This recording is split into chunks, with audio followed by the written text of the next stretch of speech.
Hello, welcome to Youth Competition Time online platform. Today we will discuss about home science syllabus. ये हम गृह विज्ञान के syllabus को डिस्कस करेंगे जो कि आपके आने वाली परीक्षाओं में जैसे कि TGT, PGT, NET, GIC, LT grade, इन सभी का हमने कम्बो एक सिलेबस डिस्कशन किया है आज, जिसको कि हम देखते हैं आगे। हम जानते हैं कि होम साइंस को कितनी ब्रांचेस में बांटा गया है, 5। मोस्टली हमने 5 देखा है: food nutrition, textile, extension education, home management और ह्यूमन डेवलपमेंट। ये 5 हमारे मेन ब्रांचेस हैं। और छठवां आपका है फिजियोलॉजी, जिसको कि हम शरीर क्रिया विज्ञान कहते हैं। ये 5 टीजीटी पीजीटी के लेवल से तो आते हैं क्वेश्चन, लेकिन इसके बाद की जो रिसर्च, पब्लिक हेल्थ साइंस और आईएफएम, ये तीनों भी क्वेश्चन इनसे आप देखेंगे कि अनुसंधान से भी क्वेश्चन पूछे जाते हैं आपके पीजीटी में। एलटी जीआईसी में आपको यहाँ से भी सामुदायिक स्वास्थ्य से भी आपके प्रश्न पूछे गए हैं। और आईएफएम जैसे कि हमने देखा था, मेन्यू होता है, वेटर, सर्वेंट, ये सारी सर्विसेज जो होती हैं वो कहाँ से क्वेश्चन पुटअप करता है, इसी फॉर्म से। इसी ये जो ब्रांच है हमारा आईएफएम, इसी से क्वेश्चन पूछता है। जैसे हमने एलाकाटे मेन्यू देखा है और सारे आपका साइकिल मेन्यू, ये सारे यहाँ से आते हैं। अब हम बारी बारी एक एक ब्रांच को डिस्कस करते हुए चलते हैं। पहला स्टार्ट करते हैं हम फूड न्यूट्रिशन से, आहार एवं पोषण। आहार और पोषण में हमें क्या पढ़ना है? आहार और पोषण में भोजन एवं पोषण। भोजन क्या है? भोजन एक प्रकार का तत्व होता है, ठीक है, जो कि मुख द्वारा, जो कि 2 फॉर्म में आपको मिलता है, या जिसको कि हम ठोस एवं द्रव्य दोनों फॉर्म में लेते हैं। और ये कितने प्रकार के होते हैं भोजन? भोजन को हम 2 प्रकार में बांटते हैं। पहला है संतुलित, दूसरा है असंतुलित, ठीक है। भोजन जो कि हम 2 फॉर्म में लेते हैं, ठोस या द्रव्य में, और दूसरा ये इसके प्रकार कितने हैं? संतुलित और असंतुलित। ये भोजन के आपके प्रकार हैं। इसके बाद जो दूसरा शब्द आता है वो पोषण। पोषण क्या है? पोषण एक प्रक्रिया है, इसको आप समझ लें, आगे हम क्लास में आगे डिस्कस करेंगे। पोषण क्या है? पोषण एक प्रक्रिया है जो कि 4 चरणों से होके गुजरती है। पहला है पाचन, दूसरा है अवशोषण, तीसरा है परिसंचरण, और इसके बाद चौथा है आपका उत्सर्जन। पाचन, अवशोषण, परिसंचरण और उत्सर्जन, इन्हीं प्रक्रियाओं से हमारा भोजन गुजरता है और हमें क्या मिलती है? पोषण। कहीं कहीं आपको सुनने में मिलता है कि पोषण के लिए कह देते हैं कि कार्बोहाइड्रेट, प्रोटीन, ये सारे पोषण है। नहीं, ये पोषण नहीं है, ये पोषण तत्व है, ठीक है।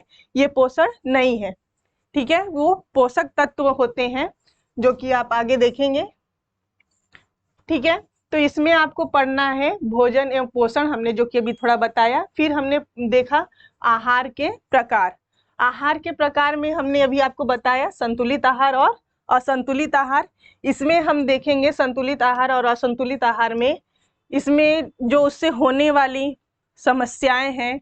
इसमें आपने देखा संतुलित आहार में क्या होता है कि हम पर्याप्त, जो भी हमारा 6 एलिमेंट्स होते हैं, ठीक है, आहार में हमारे क्या होते हैं? 6 एलिमेंट्स, तत्व होते हैं, जिसको कि हम ऐसे दर्शा सकते हैं।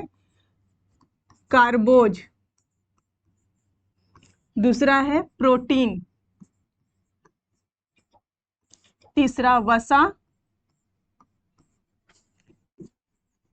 विटामिन, खनिज,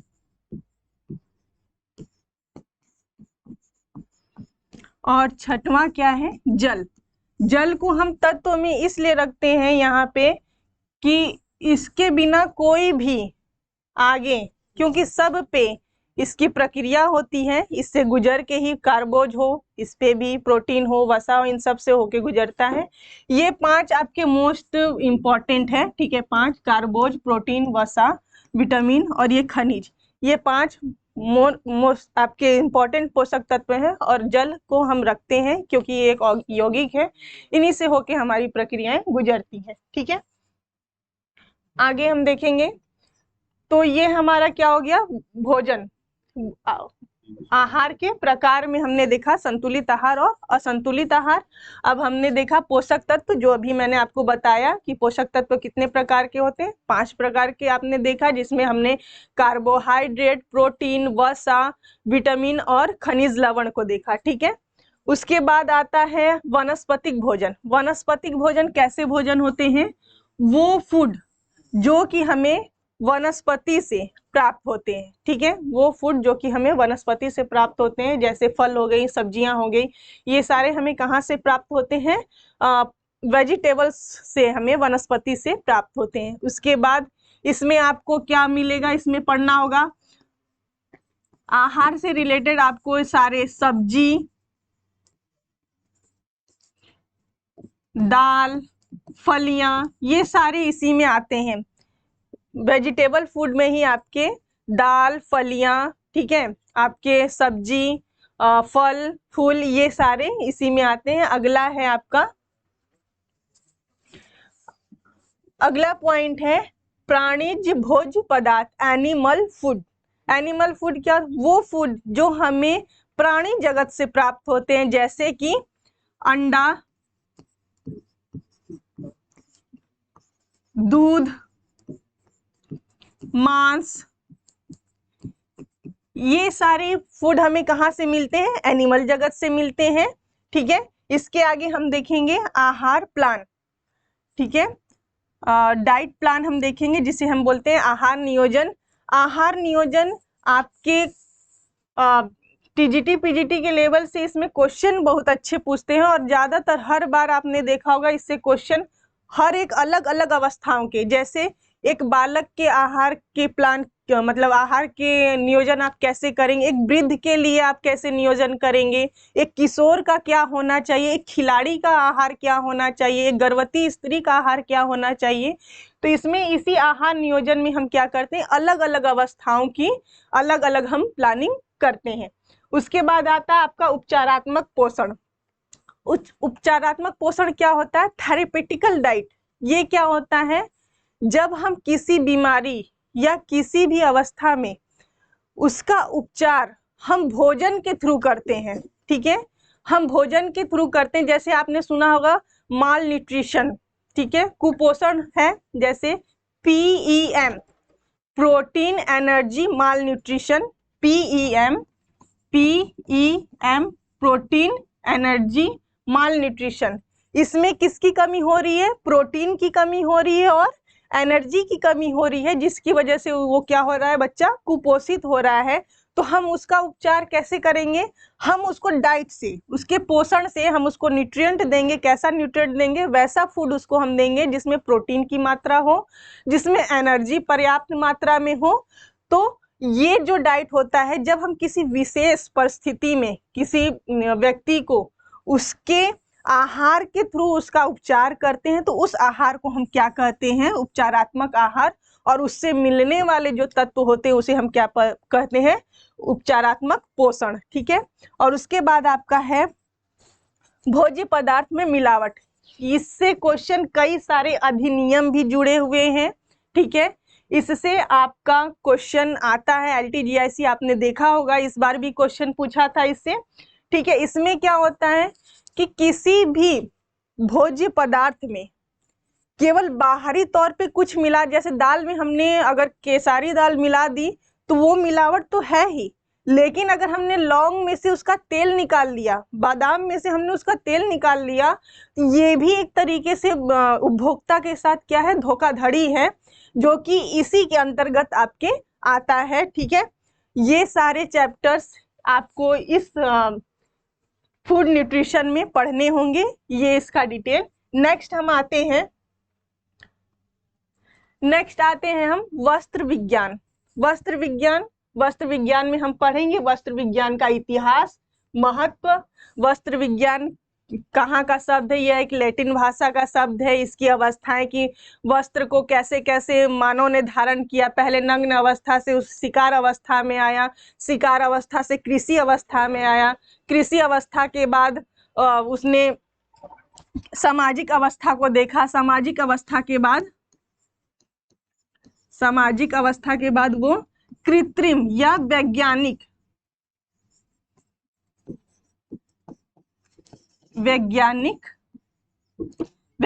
अवस्था में आए, जिसने उसने सेल्यूलोजिक रेशे और कृत्रिम रेशे जैसे रेयान हो गया, नायलॉन हो गया, ये सारे रेशे को उसने बनाना शुरू किया।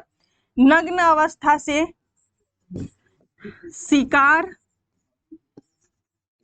और फिर उसके बाद कृषि, ये पांचों अवस्थाएं जो हैं ये एक वस्त्र विज्ञान का इतिहास है। इन्हीं अवस्थाओं से गुजरते हुए आज हम वैज्ञानिक युग में जो भिन्न भिन्न प्रकार के हम रेशे देख रहे हैं उसका हम यूज कर रहे हैं। फिर उसके बाद है रेशों का परीक्षण, फाइबर टेस्टिंग। फाइबर टेस्टिंग क्या होता है कि रेशे की प्रकृति क्या है, ठीक है, जैसे वूल की प्रकृति क्या है, वो हमें गर्मी देती है, ठीक है। कॉटन की मतलब सूती कपड़े की पहचान क्या है, वो हमें ठंडक प्रदान करती है। रेशम आपने देखा, इनकी अलग अलग नेचर होती है और इनका परीक्षण जब होता है तो इसमें कई सारे सेक्शन आते हैं जो कि आपको इसमें पढ़ने हैं। उसके बाद आता है रेशे का प्रकार या वर्गीकरण। रेशे के प्रकार और वर्गीकरण में हम सभी जानते हैं कि रेशे को दो भागों में बांटा गया है। पहला है लंबाई के आधार पर, ठीक है, और दूसरा है स्रोत के आधार पर। लंबाई के आधार पर रेशे को दो भागों में बांटा गया, फिलामेंट और स्टेपल, और दूसरा स्रोत के आधार पे भी इसको प्राकृतिक और कृत्रिम जगत में बांटा गया है, ठीक है। ये सारे आपको इस वर्गीकरण में पढ़ने हैं। फिर उसके बाद आता है वस्त्र निर्माण तथा परिसज्जा। ये टॉपिक जितना देखने में छोटा लग रहा है, ठीक है, जितना ये टॉपिक देखने में छोटा लग रहा है उतना ही ये डिफिकल्ट और उतना ही बड़ा है। क्यों? क्योंकि यहीं पे हम क्या करते हैं कि अब हमारा रेशे से धागा, धागे से कपड़ा और कपड़े से परिधान, परिधान तक पहुंचने में इसकी जो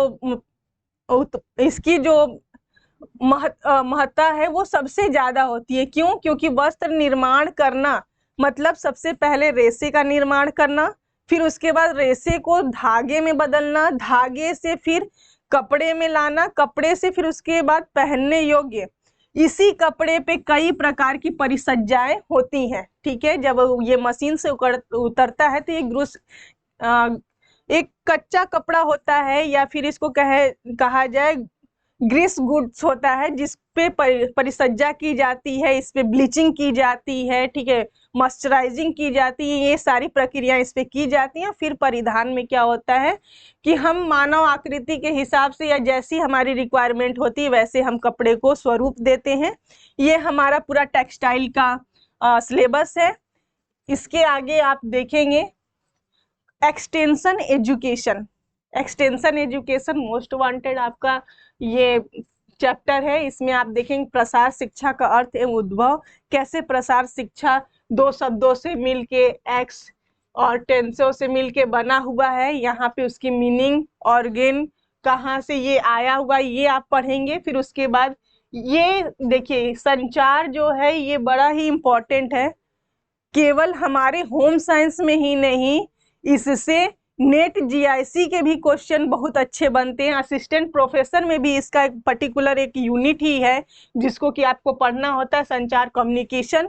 इसमें आप अरस्तु के मॉडल पढ़ेंगे, सीवन और बीवर के मॉडल पढ़ेंगे, कई सारे मॉडलों को आप पढ़ेंगे इसमें संचार में, और इनसे क्वेश्चन भी पूछते हैं। और एक तरीके के नेट का जब हम प्लेटफॉर्म उठा के देखते हैं क्वेश्चन नेट का, तो यहाँ पे आपको अरेंजमेंट करने के लिए क्वेश्चन देता है। जैसे उसने दे दिया कि अरिस्टोटले के उन्होंने 3 नियम दिए, एथोस, लोगोस, पैथोस, आपने नाम सुना होगा। ये सारे किस में आते हैं? ये सब संचार में ही आते हैं। फिर इसके बाद व्यक्तियों तक पहुंचने की प्रक्रिया, व्यक्तियों तक पहुंचने की प्रक्रिया में हमने देखा है आप एडवर्टाइजमेंट होते हैं, ठीक है, दृश्य जो सामग्रियां होती हैं, मुद्रित सामग्रियां हैं, श्रवण सामग्रियां हैं, ये सारे चीजें और व्यक्ति से कैसे मिले, चूंकि ये एक एक्सटेंशन एजुकेशन है, प्रसार शिक्षा है। तो प्रसार शिक्षा का मतलब क्या होता है? एक अनौपचारिक शिक्षा। एक अनौपचारिक शिक्षा का मतलब हम व्यक्तियों तक कैसे पहुंचे, ये कला हमें प्रसार शिक्षा सिखाती है, जिसमें कि व्यक्तियों तक पहुंचना, व्यक्तियों को जागरूक बनाना, इस तरीके की चीजें इसमें आती हैं। फिर उसके बाद सामुदायिक विकास कार्यक्रम, इसमें कई सारे आपको ग्रामीण कार्यक्रम हो गए, ठीक है, मातृ सेवा कार्यक्रम हो गए, कई सारे कार्यक्रमों को आपको इसमें पढ़ना है, उससे क्वेश्चन भी आता है। फिर उसके बाद आपका है राष्ट्रीय संस्थान। राष्ट्रीय संस्थान में जैसे आपने ICMR का नाम सुना है, ठीक है, ये कई सारे संस्थान इसमें आते हैं जिससे कि क्वेश्चन पूछे जाते हैं, उनका फुल फॉर्म, ठीक है, कब वो संस्था रिलीज हुई है, ये सारे चीजें उनमें पूछी जाती हैं। उसके बाद आता है प्रौढ़ शिक्षा, अडल्ट एजुकेशन। अडल्ट एजुकेशन का एज क्या होता है? 15 to 35, ठीक है। ये भी क्वेश्चन आप में डायरेक्ट पूछा हुआ है PGT में कि अडल्ट एजुकेशन का मतलब प्रौढ़ शिक्षा का एज क्या, वर्ष क्या है? तो 15 से 35 इसकी अवस्थाएं आती, कहीं कहीं आपको 18 भी मिल जाती है, अलग अलग वेरिएशन इसमें है। यहाँ पे वो व्यक्ति जो कि औपचारिक शिक्षा नहीं ले पाए हैं, जो स्कूल नहीं जा पाए या स्कूल में आधा छोड़ दिया, उनको शिक्षित करना। उनको शिक्षित करना, कहाँ तक शिक्षित करना कि उनको लिखना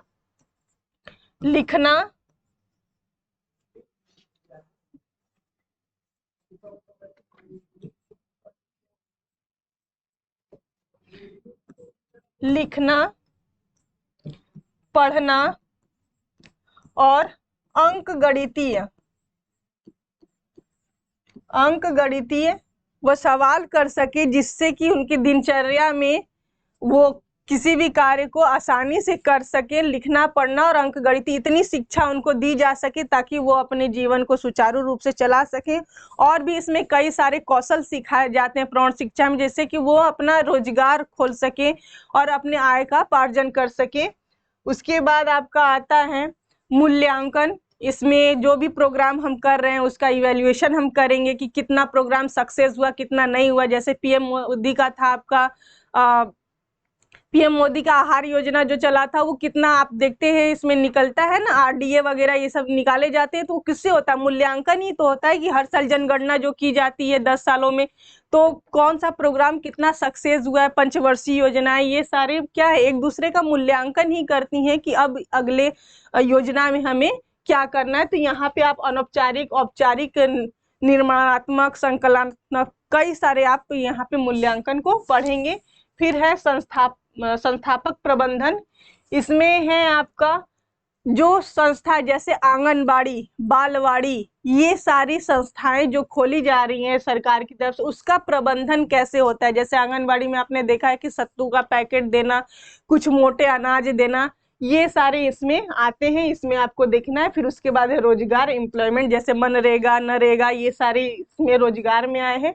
ये देखिए पॉइंट आपका आ गया अनुसंधान, जो कि मैंने आपको स्टार्टिंग में ही बताया था, आपको इसमें भी पढ़ना है। और जो नेट और इनके असिस्टेंट प्रोफेसर के स्टूडेंट स्कॉलर्स होंगे, उनको तो ये पूरा अलग से ही पढ़ना है, जिसमें आपने शोध की परिकल्पना, हाइपोथेसिस, डिजाइन ऑफ हाइपोथेसिस, आप शोध की परिकल्पना पढ़ेंगे, उसके डिजाइन पढ़ेंगे, विश्लेषण पढ़ेंगे, ठीक है, शोध कितने प्रकार के होते हैं, ये सारा चीजें आपको शोध में मिलने वाला है।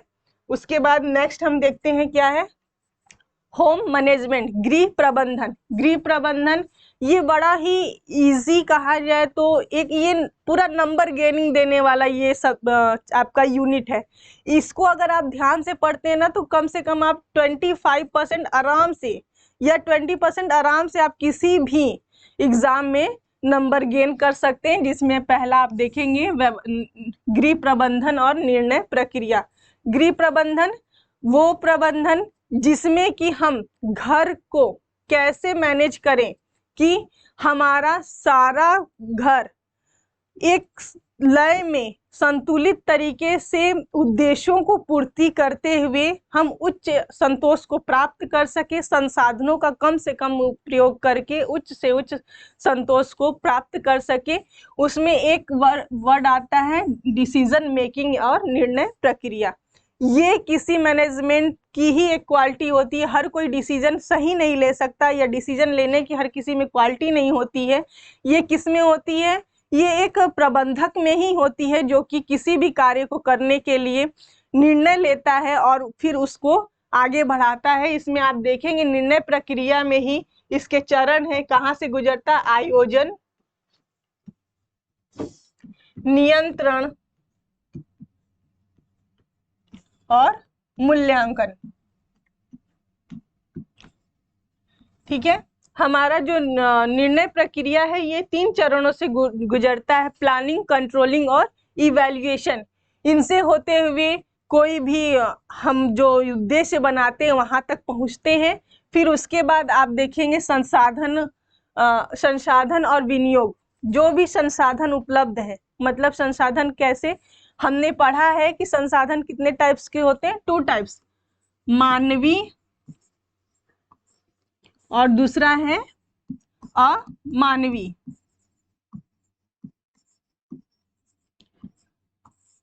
यही 2 संसाधन है, मानवीय और अमानवीय। ठीक है, इनको हम कैसे नियंत्रित करें, इनका हम कैसे प्रयोग करें कि कम से कम संसाधनों में हम अधिक से अधिक उद्देश्य की प्राप्ति कर सके। विनियोग में ये जो पॉइंट है, इसमें आपका आय, व्यय, बचत, ये तीनों पॉइंट आ जाते हैं। इसमें आपको आय भी पढ़ना है, आय के प्रकार कितने हैं, व्यय पढ़ना है, व्यय के कितने प्रकार हैं, बचत आप कितने प्रकार से कर सकते हैं। इसमें आप जीवन बीमा पढ़ेंगे और भी कई सारी टॉपिक्स इसके अंदर इंक्लूड है। इसके बाद आता है सामाजिक गृह व्यवस्था। सामाजिक गृह व्यवस्था में जो हमने सामाजिक गृह व्यवस्था में आप देखेंगे कि पूरा कैसे हम सोसाइटी में अपने आप को रखते हैं, कैसे परिवार होने चाहिए, जिसमें आपने देखा एकल परिवार, सामूहिक परिवार, ये सब आपको इसी में उसमें व्यवस्थित होके पढ़ना है, आगे देखना है। फिर उसके बाद आता है समय, शक्ति और धन का प्रबंधन, जो कि ये मोस्ट इम्पॉर्टेंट आपका पॉइंट है। ठीक है, मोस्ट इम्पॉर्टेंट ये आपका पॉइंट है, management of energy, time and money. इन सब से ऐसा कोई पेपर नहीं हुआ होम साइंस का जिसमें कि इन सब से कभी भी इसमें से क्वेश्चन छूटा हो। इसमें से अक्सर क्वेश्चन आते हैं जिसमें आप एनर्जी मैनेजमेंट पढ़ेंगे, कार्य सरलीकरण आप पढ़ेंगे, ठीक है, टाइम मैनेजमेंट पढ़ेंगे और मनी मैनेजमेंट पढ़ेंगे। इन सब की व्यवस्था, हम धन की व्यवस्था कैसे करेंगे, समय की व्यवस्था कैसे करेंगे, ऊर्जा की व्यवस्था हम कैसे करेंगे कि हम कम से कम ऊर्जा में, कम से कम धन में, कम से कम समय लगा के अपने लक्ष्य को अधिक से अधिक हम प्राप्त कर सके। उसके बाद ये पॉइंट आता है, ये भी आपका मोस्ट इम्पॉर्टेंट पॉइंट है, आंतरिक सज्जा। इससे क्वेश्चन आपने देखा होगा, कला के तत्व, ठीक है, डिजाइन, ये सारे सिद्धांत तत्व, ये सारे इसमें आते हैं।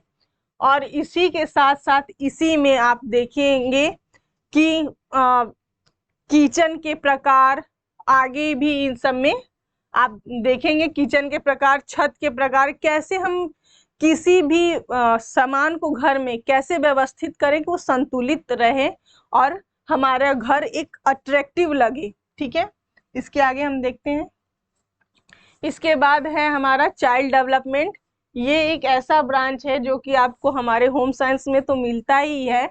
आप सीटेट का एग्जाम देने जाएं उसमें इससे क्वेश्चन आते हैं, टीजीटी देने जाइए, पीजीटी तो आ ही रहे हैं, ठीक है, सुपर टेट देने जाइए, टेट देने जाइए, इन सब में चाइल्ड डेवलपमेंट से क्वेश्चन आते हैं। अगर आपने दिया होगा तो आपको पता भी होगा। इसमें स्टार्ट है यहाँ पे बाल विकास, परिभाषा एवं क्षेत्र एवं अध्ययन। बाल विकास को कैसे लाया गया, ठीक है, क्या इसका इतिहास रहा, बाल विकास को हम कैसे समझें कि ये मानव विकास और बाल विकास में क्या डिफरेंशिएट है। फिर उसके बाद आते हैं विकास प्रतिमान के आधार, बेसिस ऑफ डेवलपमेंट, कैसे विकास आदि मानव से आधुनिक मानव तक या उसके में जो भी विकास हुए हैं, एक गर्भ से लेके कब्र तक, ये सारे क्वेश्चन आपने देखा भी होगा सीटेट में, बॉम्ब टू टॉम्ब। ये क्वेश्चन यहीं से आते हैं कि कहाँ से एक बच्चा आता है, फिर उसको समाज में कैसे वो अपने आप को इस्टेब्लिश करता है, उसके आधार क्या है, ये सारे पॉइंट यहीं से आते हैं। फिर उसके बाद वृद्धि एवं विकास, ये सीटेट का और जितने भी वनडे एग्जाम है उनका ये कहते हैं पेटेंट क्वेश्चन यहाँ से बनते हैं ग्रोथ एंड डेवलपमेंट से। ठीक है, आप देखेंगे इसमें मात्रात्मक, गुणात्मक, ये सारी चीजें आप इसको आगे पढ़ेंगे। फिर विकास के नियम एवं सिद्धांत, विकास के नियम में आपने देखा होगा मस्तकमुखी, ठीक है, केंद्र से प्रसार की ओर। और सिद्धांत जब यहाँ पे आता है तो इसी में हम अब पढ़ते हैं सिगमंड फ्रायड, जीन पियाजे, एरिक्सन, ये कई सारे इसमें जो वैज्ञानिक है, इन्होंने अपना सिद्धांत दिया हुआ है जो कि आपके सिलेबस में इंक्लूड है, उसको आप पढ़ेंगे। देन उसके बाद आता है मातृ कला एवं शिशु पालन, कि कैसे एक माँ को अपने अंदर शिशु के प्रजनन के समय क्या क्या मतलब कि तैयारियां करनी चाहिए, कैसे उसको मैनेज करना चाहिए, ये सब आप इसमें देखेंगे। फिर शिशु पालन पोषण एवं उसकी विधियां, शिशु को कैसे आहार दें, कैसे उसे पाले पोषे, इसके बारे में आपको बताया जाता है। ठीक है, उसके बाद आता है शिशु का सर्वांगीण विकास, एक बच्चे का सर्वांगीण विकास जिसको बोलते हैं all round development of the child. Complete development, complete development में क्या होता है, शारीरिक विकास, मानसिक विकास, सामाजिक विकास, क्रियात्मक विकास, बौद्धिक विकास, मतलब सारे विकास जो भी एक बच्चे में है उनको आपको कंप्लीट तौर पे यहाँ पे पढ़ना। और यहाँ से पक्का क्वेश्चन आता ही है, आप देखे भी होंगे, PYQ आप उठा के देखें तो कई सारे आपको क्वेश्चन इससे मिलेंगे। फिर आपका आता है बाल अपराध, ये आपका बहुत ही इंपॉर्टेंट पॉइंट है, इसको आप नोट कर लीजिएगा। और बाल अपराध, इससे भी क्वेश्चन कई सारे हमारे इसमें आते हैं, खासकर नेट में आपने देखा होगा, PGT के एग्जाम में देखा होगा, यहाँ से क्वेश्चन बहुत सारे आते हैं। फिर खेल एवं कार्य, जिसमें एक बच्चे का विकास जब हो रहा है तो उसके लिए खेलना कितना इम्पोर्टेंट है और उसकी एक्टिविटी कितनी इम्पोर्टेंट है, ये सारी चीजों का आपको विश्लेषण किया जाता है। उसके बाद आता है विशिष्ट बालक। विशिष्ट बालक, ये टॉपिक आप इसको वेरी इंपॉर्टेंट में डालें, ठीक है, क्योंकि यहाँ से क्वेश्चन समस्यात्मक बालक भी आते हैं, सृजनात्मक बालक भी आते हैं, ठीक है, प्रतिभाशाली बालक भी आते हैं, मतलब कई सारे बालकों की इसमें आपको कैटेगरी देखने को मिलेगी जो कि विशिष्ट बालक में आता है। इसमें आपको IQ भी देखना पड़ेगा बच्चे का, जो कि इसमें समाविष्ट है और आगे आपको इसमें डिटेल बताया जाएगा।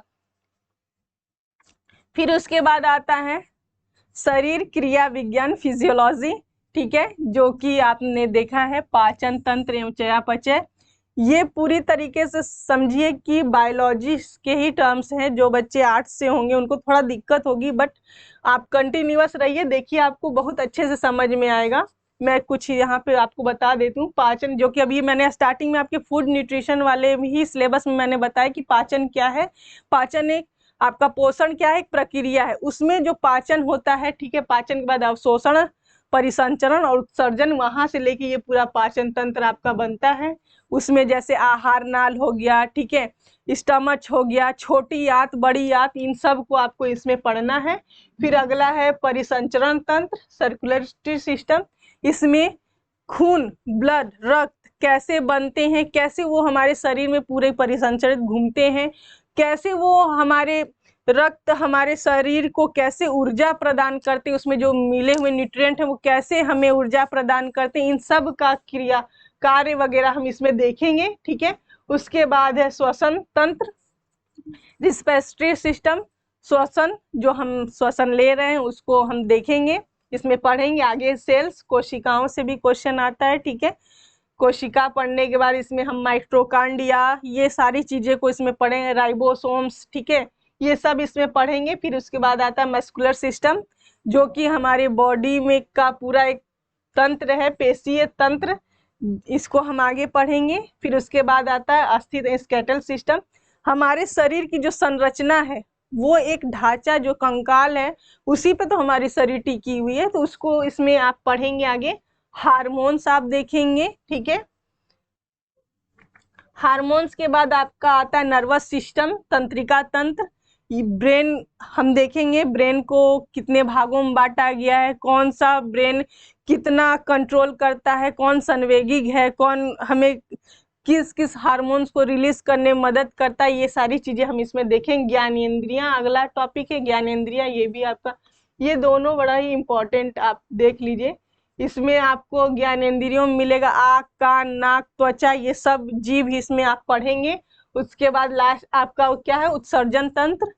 जो भी हम ले रहे हैं डाइट, ठीक है, वो कैसे हमारे शरीर में पचने के बाद जो अनवांटेड चीजें हैं वो हमारे शरीर से कैसे निकलती हैं, पसीने के फॉर्म में, मलमूत्र के फॉर्म में, इन सब के फॉर्म में हमारे शरीर से जो भी बाहर निकल रहा है उसकी पूरी प्रक्रिया को हम उत्सर्जन तंत्र में पढ़ेंगे।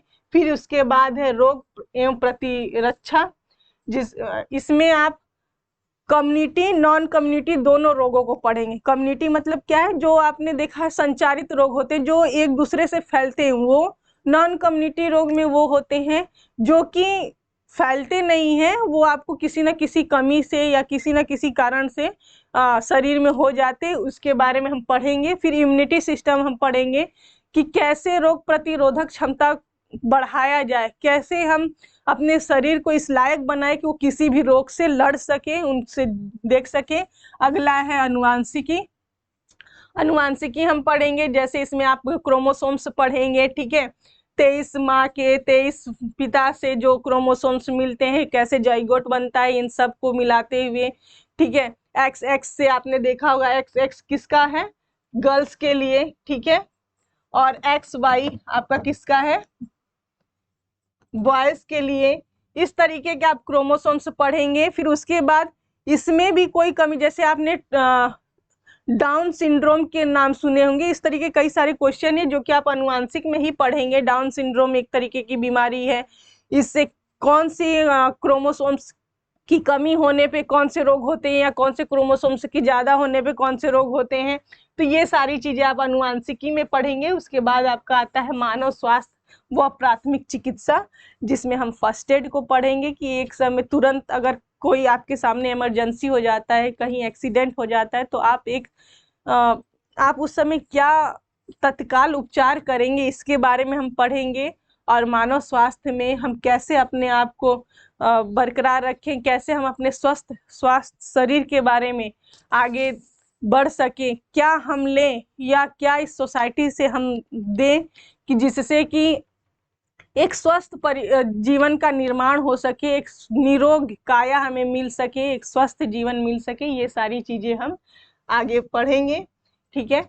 तो यहाँ पे होम साइंस का सिलेबस जितना था मैंने आपको बताया, इसमें ये जितने हैं ये सिर्फ आपको पॉइंट वाइज मैंने आपको दिखाया आज।